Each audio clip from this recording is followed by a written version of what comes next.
ಬಾಬಾ ಸಾಹೇಬ್ ಅಂಬೇಡ್ಕರ್ ಅವರು ಜಗತ್ತಿನ longest constitution ಆದಂತ ನಮ್ಮ ಸಂವಿಧಾನವನ್ನ ಬರೆದಿದ್ದು 2 ವರ್ಷ 11 ತಿಂಗಳು 18 ದಿನ ಟೈಮ್ ತಗೊಳ್ತು.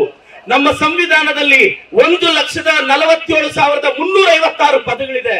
ಸಂವಿಧಾನ ಬರೆಯಕ್ಕೆ 64 ಲಕ್ಷ ಖರ್ಚಾಗಿದೆ. ನಮ್ಮ ಸಂವಿಧಾನವನ್ನ ಮೊದಲನೇ ಸಿಗ್ನೇಚರ್ ನ ರಾಜೇಂದ್ರ ಪ್ರಸಾದ್ ಅವರು ಹಾಕ್ತಾರೆ, ಕೊನೆ ಸಿಗ್ನೇಚರ್ ನ ಫೆರೋಜ್ ಗಾಂಧಿ ಅವರು ಹಾಕ್ತಾರೆ. ಇವತ್ತು ಜಗತ್ತಿನ ಅತಿ ದೊಡ್ಡ ಸಂವಿಧಾನ ನಮ್ದು. ಚಿಕ್ಕ ಸಂವಿಧಾನ ಬಂದು ಮೊನಾಕೋ ದೇಶದ್ದು, ಬರೀ 3,000 ಪದಗಳಿದೆ. ನಮ್ಮಲ್ಲಿ 1,47,000 ಪದಗಳಿದೆ. ನಮ್ಮ ಸಂವಿಧಾನಕ್ಕೆ ಒಂದು ಅದ್ಭುತವಾದ ಇತಿಹಾಸ ಇದೆ.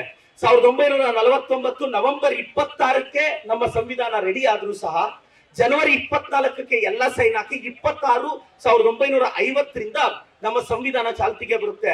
ಆವತ್ತಿಂದ ಹೆಣ್ಣು ಮಕ್ಕಳಿಗೆ ವೋಟಿಂಗ್ ರೈಟ್ಸ್ ಸಿಗುತ್ತೆ. ಇದು ನಮ್ಮ ಸಂವಿಧಾನದ ತಾಕತ್ತು. ಸಮಾನತೆ ಕೊಟ್ಟಿದೆ. ಇದು ಬಹಳಷ್ಟು ಜನಕ್ಕೆ ಗೊತ್ತಿರೋ ಸಂಗತಿ. ಸಂವಿಧಾನವನ್ನ ಇವತ್ತಿಗೂ ಟೈಪ್ ಮಾಡಿಲ್ಲ, ಕೈಯಲ್ಲಿ ಬರೆದಿದ್ದಾರೆ.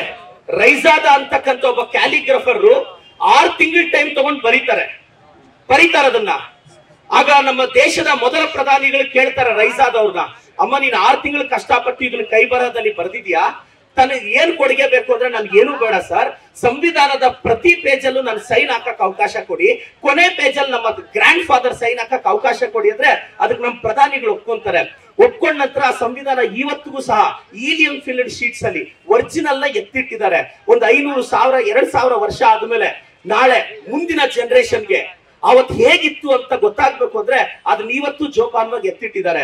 Article 1 to 4 union and territories, ರಾಜ್ಯಗಳನ್ನ ಹೇಗೆ ನಿರ್ಮಾಣ ಮಾಡಬೇಕು, 5 to 11 citizenship, 12 to 35 fundamental rights, 35, 6 to 51 directive principles of state policy. ಈ ತರ ಆರ್ಟಿಕಲ್ಸ್, ಶೆಡ್ಯೂಲ್ಸ್ ಎಲ್ಲ ಇದೆ.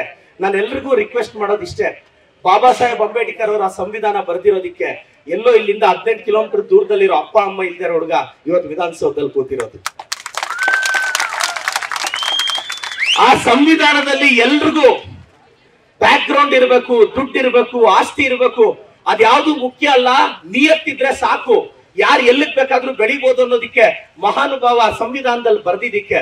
ಇವತ್ತು ನಮ್ಮ ನ್ಯಾಷನಲ್ ಎಂಬ್ಲಮ್ ಅಲ್ಲಿ 4 ಅರ್ಥ ಇದೆ. 4 ಸಿಂಹಗಳಿಗೆ ನಾನೆಲ್ಲ ಯುವಕರಿಗೆ ಹೇಳ್ತೀನಿ.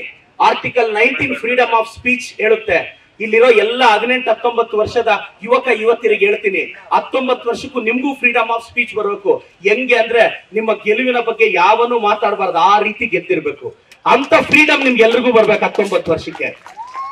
Article 36 directive principles of state policy. ನೀನ್ 36 ವರ್ಷಕ್ಕೆ ಬರೋ ಅಷ್ಟೊತ್ತಿಗೆ ನಿನ್ನ ಸಾಮ್ರಾಜ್ಯನ ನೀನೇ ಡೈರೆಕ್ಟ್ ಮಾಡಬೇಕು. ಅಂತ directive principles of state policy ನಿನ್ ಲೈಫ್ ಅಲ್ಲಿ ಬರಬೇಕು. ಸ್ಟ್ರೆಂತ್, ಕರೇಜ್ ಅಂತಿದೆ.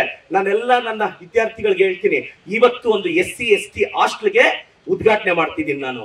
ಇದು ಚಿಕ್ಕಬಳ್ಳಾಪುರಕ್ಕೆ ನಾನು SC ST ಮಕ್ಕಳಿಗೆ ಏನ್ ಒಳ್ಳೇದ್ ಮಾಡಿದೀನಿ ಅಂದ್ರೆ, ಸರಿ ಸುಮಾರು 7 ಕೋಟಿ ವೆಚ್ಚದಲ್ಲಿ ಒಂದು SC ಹಾಸ್ಟೆಲ್, ST ಹಾಸ್ಟೆಲ್ಗೆ ಗುದ್ಲಿ ಪೂಜೆ ಮಾಡ್ತಿದ್ದೀನಿ. ಗೆದ್ದ ನಂತರ ನಾನು ಹೇಳ್ತಾ ಇದ್ದೀನಿ, ನಾನೊಬ್ಬ ಹಿಂದುಳಿದ ವರ್ಗದ ಹುಡುಗ, ಅಪ್ಪ ಅಮ್ಮ ಇಲ್ದ ಹುಡುಗ, ಬಡ ಕುಟುಂಬದ ಹುಡುಗ. ನನಗೆ ಅಹಿಂದ ನೀವೇ ನನ್ನ ಭರವಸೆ. ನನ್ನ SC ST ಮಕ್ಕಳೇ ನನ್ನ ಫ್ಯೂಚರ್. ನಾನು ಇವತ್ತು ನಾಳೆ ಸರ್ಕಾರಿ ಶಾಲೆಯ 60 ಜನ ಹುಡುಗರು, 60 ಜನ ಹುಡುಗಿರು ಸೂಪರ್ 60 ಸೆಲೆಕ್ಟ್ ಆಗಿದ್ದಾರೆ 120 ಜನದಲ್ಲಿ.